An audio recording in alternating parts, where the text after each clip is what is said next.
श्रीमती बादल जी। शुक्रिया सर।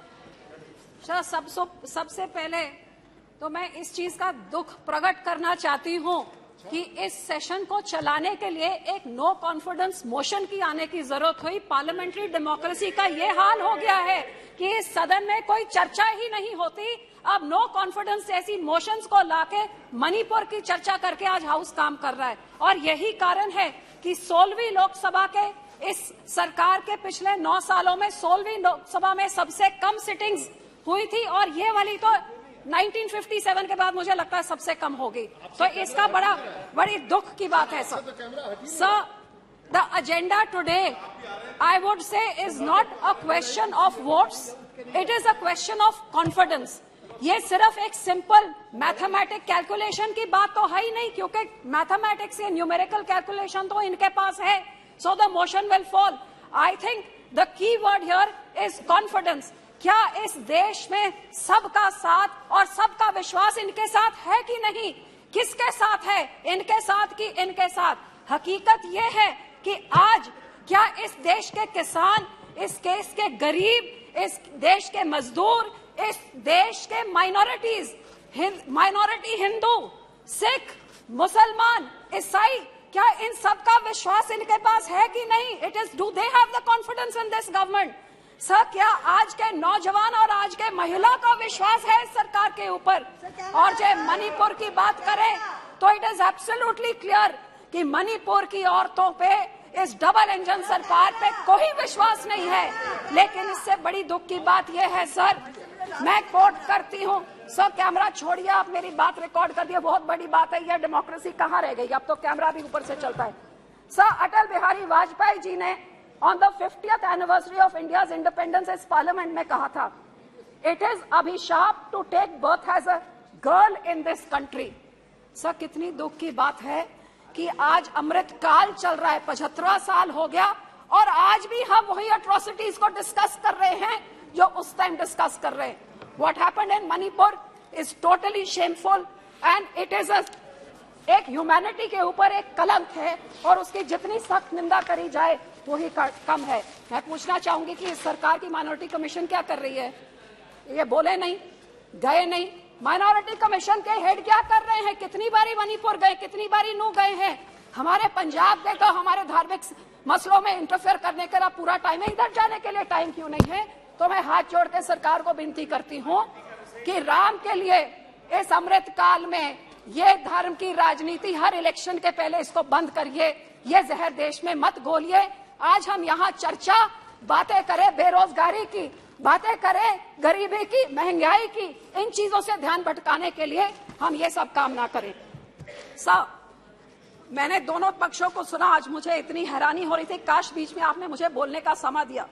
यहाँ पे बोले राहुल जी, बहुत उनके दिल में दर्द था, यात्रा करी है उन्होंने यहाँ से वहां तक, भारत माता के कातिलों को बताया, इनके देश के भारत माता के हथियार बताया, केरोसिन की बात करी। अरे भैया, सारा देश इन्होंने घूम लिया, काश यहाँ पे आप जाके विधवा कॉलोनी में घूम लेते, जहाँ 1984 में आपने सिखों के ऊपर केरोसिन से गले में टायर से साड़ के वो औरतों को विधवा किया और हजारों लाखों औरतों को विधवा करने के बाद वो हथियार सज्जन कुमार के घर के पास आपने विधवा कॉलोनी बसाई।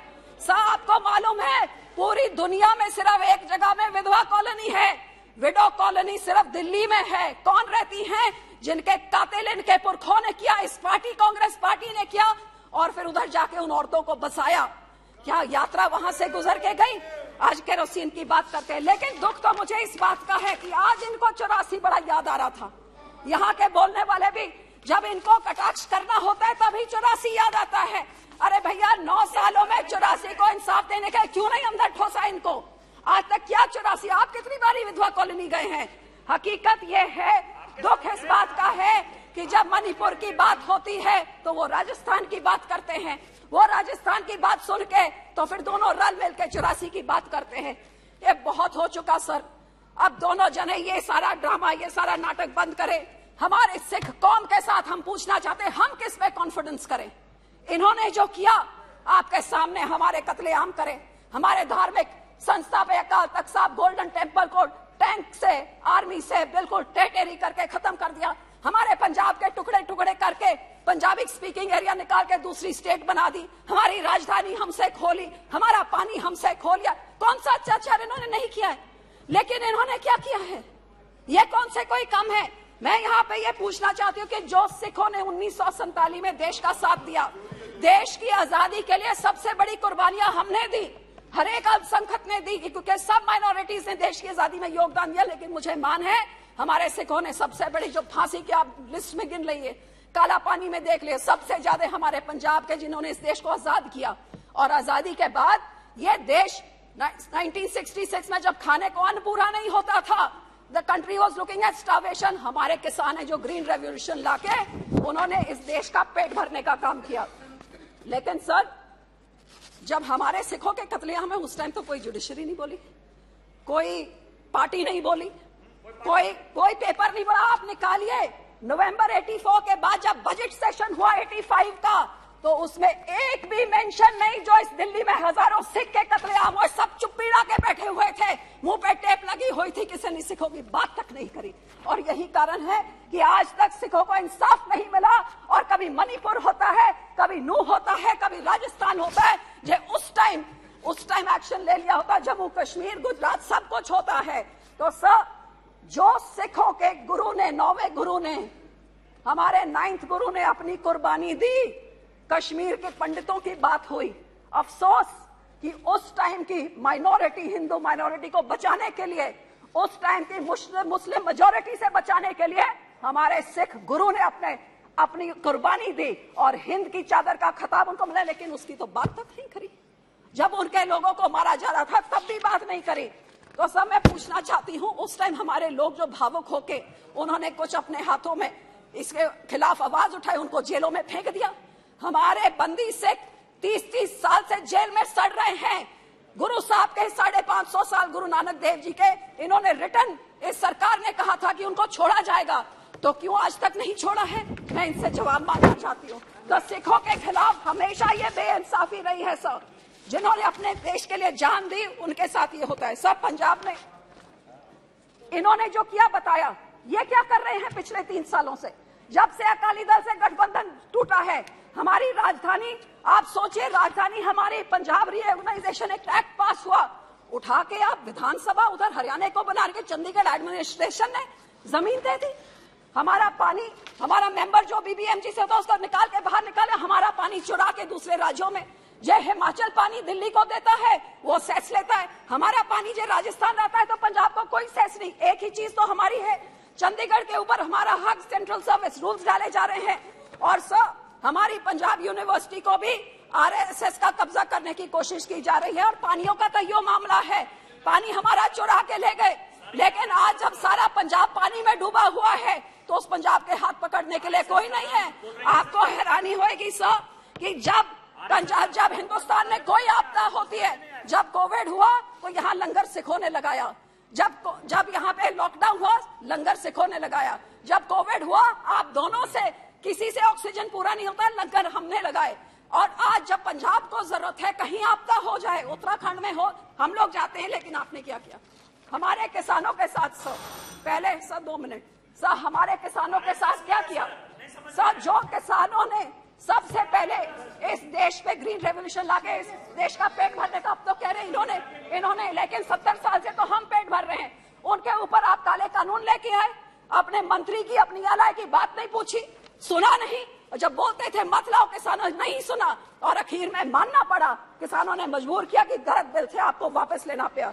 और फिर ये डबल इनकम को क्या करना, डबल डिस्ट्रेस। आज बता दीजिए कौन से राज्य में डबल हो गया इनकम? पेट्रोल, डीजल, फर्टिलाइजर, हर चीज में महंगाई की मार सब झेल रहे हैं।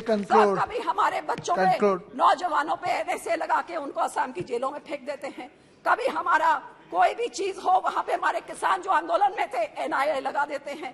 कभी खालसा एक जो मदद करता है जहां उनके ऊपर। बहुत बहुत धन्यवाद मैडम, बहुत बहुत धन्यवाद सर। लास्ट 2 सेकंड सर, आखिर में मैं सिर्फ यही कहना चाहूंगी सर, मानस की जात सब एक को पहचानबो। मानस की एक ही जात होती है, एक पिता एकस के हम बारे की हमारे गुरबानी में सिखाया है। ये सरदार प्रकाश सिंह बादल 5 बारी मुख्यमंत्री रहे, एक दिन फिरकू हिंसा नहीं हुई। चाहे पंजाब का हिंदू, मुसलमान, सिख, ईसाई सब उनको अपना समझता था, क्योंकि मुख्यमंत्री होके वो हर एक का स्पेशल दिन खुद बनाते थे। हर एक के धार्मिक स्थान पर, भगवान वाल्मीकि, गुरु रविदास होए, दुर्गाना मंदिर होए, हर एक का उन्होंने सत्कार और आदर किया। और यही कारण है सब कि उस समय 1990 में जब वाजपेयी जी की भाजपा की सरकार को ये हाथ नहीं लगाता था, क्योंकि इनको फैनेटिक्स समझते थे, सबसे पहले सरदार बादल थे जिन्होंने इनका हाथ थामा। बहुत बहुत धन्यवाद, एनडीए बनी। बहुत बहुत धन्यवाद। डॉक्टर हिना गावित जी, सर लास्ट पॉइंट 2 सेकंड। आज मैं उनको यही बेनती करूंगी सर कि ये नफरत की राजनीति ये छोड़ दें, ये मलहम लगाने का काम करें, चाहे सिख हो चाहे दूसरे धर्म के लोग हों, क्योंकि हर एक का अपना हिस्सा है इसमें। और इस शेर से मैं एंड करूंगी, लगाकर आग शहर को ये बादशाह ने कहा, उठा है तमाशे का शौक बहुत, झुकाकर सर सभी शाह प्रसन्न बोले, हजूर का शौक सलामत रहे, अभी तो शहर बहुत है। बहुत बहुत धन्यवाद।